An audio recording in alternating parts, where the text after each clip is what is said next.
అసలు మనుషులు ఏం చేస్తారు తెలుసా? దేవుడే లేడు అంటారు. అక్కడి నుంచి మొదలైంది సమస్య. దేవుడే లేడు అంటే 20వ వచనం ఏమని చెప్తుంది తెలుసా?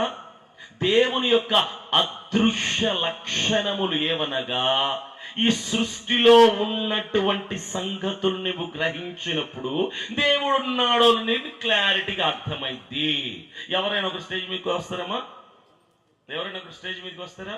నువ్వు రా తమ్ముడు, నువ్వేనా లాస్ట్లో కూర్చున్నాను, నువ్వే టీషర్ట్ త్వరగా రా, నువ్వే ఈయన వస్తున్నా, రా తమ్ముడు.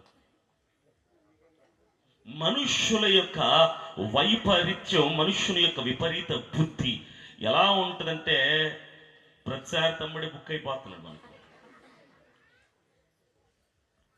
ఇప్పుడు ఈయన ఒక ప్రశ్న అడుగుతాను, ఒక ప్రశ్న అంటే చాలా సింపుల్ ప్రశ్న, నిన్న ప్రశ్న లాగా కష్టమైంది అయితే కాదు, చాలా సింపుల్ ప్రశ్న అడుగుతా. కరెంట్ ఉందా లేదా? ఉందంట. కరెంట్ ఉందంటాడు చూడండి. మళ్ళీ అడుగుతున్నా, ఈ ప్రశ్నకు సమాధానం చెప్పి మరొక ప్రశ్న అడుగుతా. ఆ ప్రశ్నకు సమాధానం చెప్పి నేను పంపిస్తా. కరెంట్ ఉందా ఈ గ్రౌండ్ లో? లేదా? బాగా చెప్పాలి, ఉందా లేదా? ఉందంటున్నాడు. మళ్ళీ అడిగితే ఇప్పుడు చూపించు.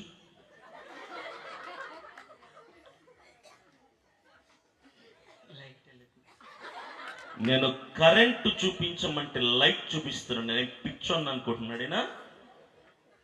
అంటే మా కడపళ్ళందరూ మీకు పిచ్చోళ్ళ కనిపిస్తారా? నేను చూపించమంది కరెంట్ అయితే ఈయన 2000 5000 పెట్టి కొన్న లైట్ చూపిస్తున్నాడు. నాకు కరెంటు చూపించు బ్రదర్.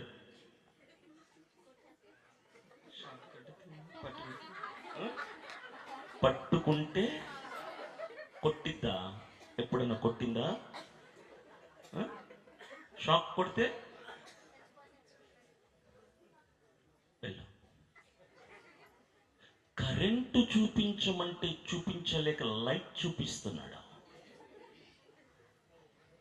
నేను అడిగింది కరెంట్, ఆయన చూపిస్తుంది లైట్. దాన్ని ఏమంటారు తెలుసా? Common sense. దాన్ని ఏమంటారు? కామన్ సెన్స్ అంటారు. మీకే ఇది తెలివితేటలుండి కరెంటు చూపించు బాబు అంటే లైట్ చూపించేసి వెళ్ళిపోతే, మనుషుల్ని పుట్టించిన దేవుడికి ఎంత జ్ఞానం ఉంటుంది, ఆయన తెలివి ఏ స్థాయిలో ఉంటుంది. అందుకే దేవుడు 20వ వచనంలో రాసిన మాట ఏంటో తెలుసా? ఆయన అదృశ్యమైనటువంటి లక్షణములు. అదృశ్యమైన లక్షణములు అంటే తెలుసా? కంటికి కనబడనివి. You cannot see, those are invisible. చూడలేనివి దేవుని యొక్క అదృశ్యమైన లక్షణములు. దేవుడు లేడు అని ప్రతి వెధవ చాలా అడ్డదిడ్డంగా వాదిస్తూ ఉంటాడు. దేవుడు ఉన్నాడ్రా బాబు అంటే లేడా అంటాడు. ఉన్నాడ్రా అంటే నాకు చూపించు అంటాడు నేను అడిగినట్టుగా. అప్పుడు మీరు ఏం చూపించాలో తెలుసా? దేవుని యొక్క అదృశ్య లక్షణములైనటువంటి సంగతులని చూపించి అదిగో అనాలి. ఎలాగా? లైట్ చూపించాడు కదా తమ్ముడు, అలాగా. ఏం చూపించాలి తెలుసా మీరు? దేవుడు ఉన్నాడు అనటానికి రుజువుగా అలా టెంట్ బయటికి రోడ్డు మీద తీసుకెళ్ళి అదిగో అని లైట్ చూపించాలి. ఆ లైట్ కు పేరే చంద్రుడు, ఆ లైట్ కు పేరే మూన్ అని అంటాం. నాకు 2 భాషల్లోనే వచ్చు, ఇంకో భాషలో చెప్పడానికి రాదు. చంద్రుణ్ణి చూపించి చెప్పాలి అదిగో దేవుడు. అప్పుడు ఆడంటాడు, అది దేవుడు ఎలాగవుతాడు చంద్రుడైతే అంటాడు. ఇప్పుడు నేను అన్నాను కదా అది లైట్, నేను చూపించమంది కరెంట్ అని. ఇప్పుడు ఇది లైట్ అయితే కరెంట్ లేదా? ఉందా లేదా? కరెంటు చూపించమంటే మనుషులందరూ కూడా చూపించేది లైటే లేదా ఫ్యాన్. కరెంటు ఎవ్వడికి కనపడదు. కరెంటు పనిచేస్తుంది అనటానికి దాని ద్వారా తిరుగుతున్న వస్తువులను చూసి మనం అంటాం కరెంటు ఉంది అని.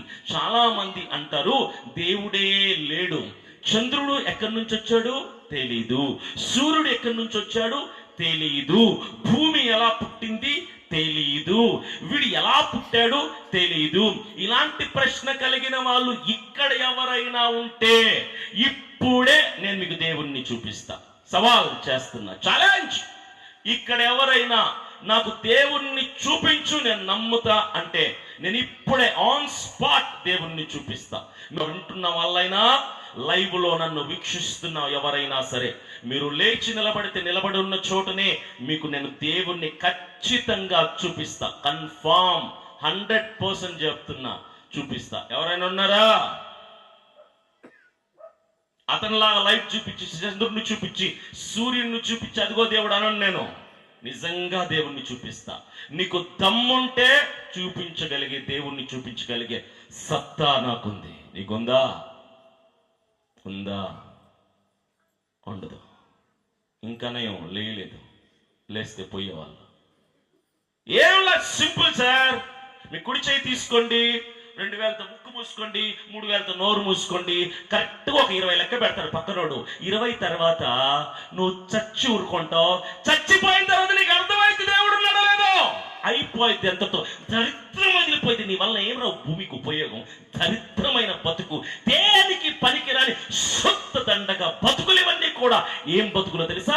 దేవుడు ఉత్తరగా ఇస్తున్న గాలిని పీల్చుకుంటూ, ఉత్తరగా ఇస్తున్న వెలుగుని అనుభవిస్తూ, ఉత్తరగా ఇస్తున్నటువంటి భూమిని సేద్యం చేసుకుంటూ, ఉత్తరగా ఇస్తున్నటువంటి ఆరోగ్యాన్ని ఆస్వాదిస్తూ, సిగ్గు ఎక్కువ లేకుండా దేవుడు లేడు అని దేవుడిని మర్చిపోయి బతికేస్తే ఆ దేవుడికి కోపమే వస్తుంది.